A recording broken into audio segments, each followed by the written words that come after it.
મિત્રો, ભગવાનનો સત્સંગ જીવનમાં ખૂબ જ મહત્વનો અને અનમોલ છે. સત્સંગ એ એક એવો માર્ગ છે જે જીવનમાં શાંતિ, આનંદ, આધ્યાત્મિક ઉર્જા લાવે છે.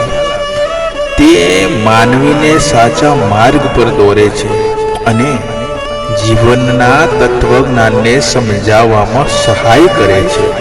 તો મિત્રો, જીવનમાં સત્સંગથી અનેક લાભ થાય છે. તો આધ્યાત્મિક વિકાસ. સત્સંગ મનુષ્યને આત્માના સાચા સ્વરૂપને ઓળખવામાં મદદ કરે છે. ભગવાનના ચિંતન અને ભક્તિ દ્વારા જીવનની ચિંતા દૂર થાય છે અને મન શાંતિ અનુભવે છે. સંતોની માર્ગદર્શિકા. સત્સંગ દ્વારા સંતો અને ગુરુઓ પાસેથી જીવનના મૂલ્યો શીખવા મળે છે. સત્સંગ લોકોમાં નમ્રતા અને સહાનુભૂતિનું સંસ્કાર લાવે છે. ભજન, કીર્તન અને સત્સંગ દ્વારા પરમાત્માની નજીક જવા માટેનો માર્ગ સરળ બનાવે છે. ભજન અને કીર્તન તે ભગવદ ભક્તિનો ઊંડાણ આપે છે. મિત્રો, વેદ, ઉપનિષદ, ભગવદ ગીતાનો અભ્યાસ જીવનમાં પ્રકાશ લાવે છે. સાધુ સંતોની બેઠક તેમના વિચાર અને શિક્ષણ જીવનમાં પવિત્રતા ઉમેરે છે. સત્સંગ એ જ એકમાત્ર એવો માર્ગ છે જે જીવનમાં અંધકારને દૂર કરીને પ્રકાશ લાવે છે. તમારું જીવન સત્સંગ દ્વારા શાંત, સુખમય અને પવિત્ર બને એવી શુભકામનાઓ. તો મિત્રો, સત્સંગની એક વાર્તા છે. તો એક પ્રાચીન ગામમાં એક ધનિક વ્યક્તિ રહેતો હતો. તે પોતાની ધન દોલત માટે ખૂબ ગર્વ કરતો હતો. એક દિવસ તે ગુરુજીના સત્સંગમાં ગયો. ગુરુજી શાંતિથી બેઠા હતા અને ભક્તોને જીવનના સત્ય રહસ્ય પર પ્રવચન આપી રહ્યા હતા. ધનિકે ગુરુજીને પૂછ્યું કે ગુરુજી, મારા જીવનમાં બધું છે, ધન, દોલત, પ્રસિદ્ધિ, પરંતુ મને શાંતિ નથી મળતી. શાંતિ માટે શું કરવું જોઈએ? ગુરુજી મુસ્કાન સાથે ધનિકની તરફ જોઈ રહી કહ્યું, તમે તમારી સાથે શું લાવ્યા છો તે બતાવો. ધનિકે ગર્વથી કહ્યું, હું મોંઘા કપડાં અને ખૂબ સોનું પહેરીને આવ્યો છું. આ બધું મારા ધનનું પ્રતીક છે. ગુરુજી હળવેથી હસ્યા અને કહ્યું, તમારા આ ધનને નીચે રાખો અને થોડી વાર અહીં એક ગરીબ માણસ સાથે બેસો.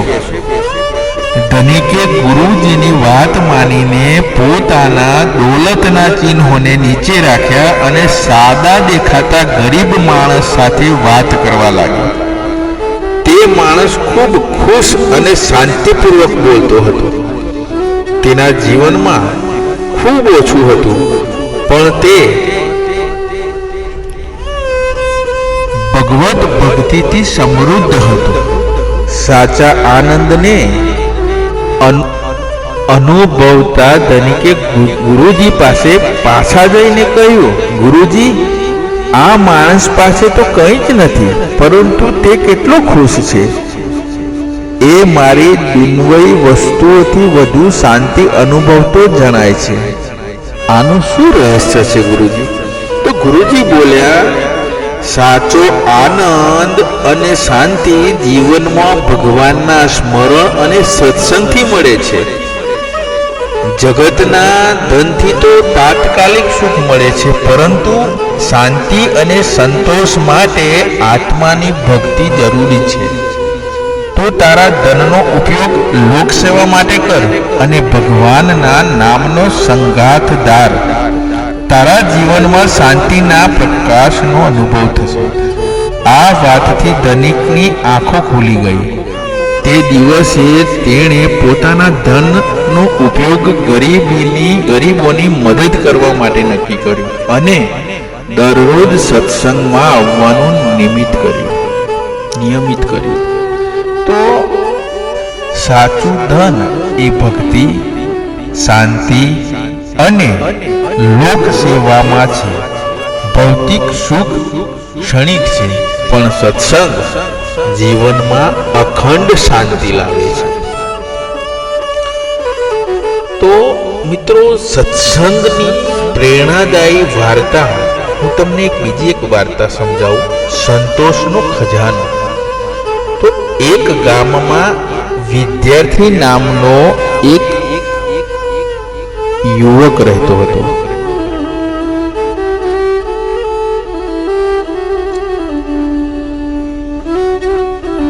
તે દુઃખી અને અસંતોષમાં રહેતો હતો.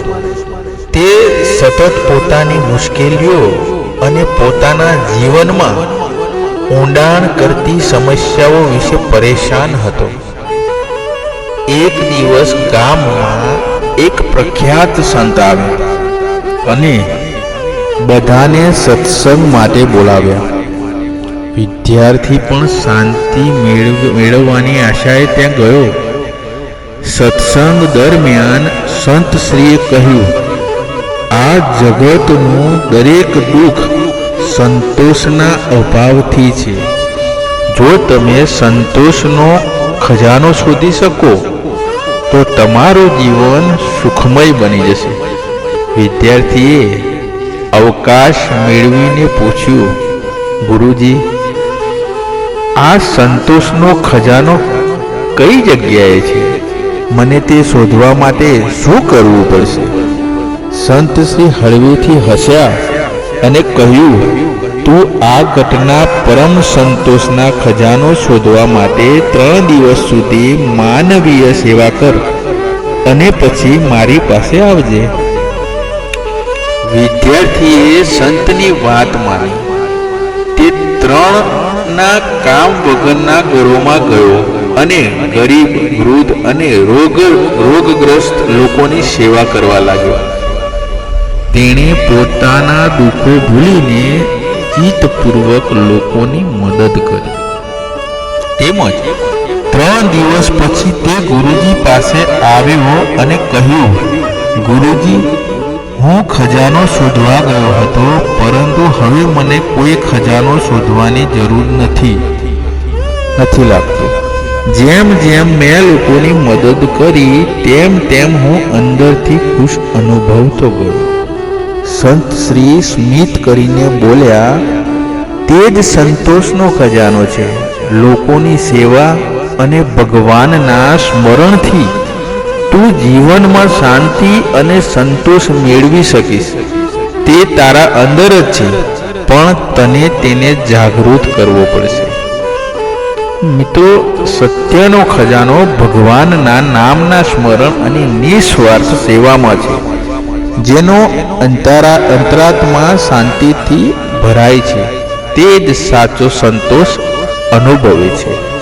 મિત્રો, અમારી ચેનલને લાઈક, શેર અને સબસ્ક્રાઈબ કરવા વિનંતી અને બેલ બટન પર ક્લિક કરવા વિનંતી, જેથી અમારા આવનારા વિડીયોના નોટિફિકેશન તમારા સુધી પહોંચી શકે. જય માતાજી.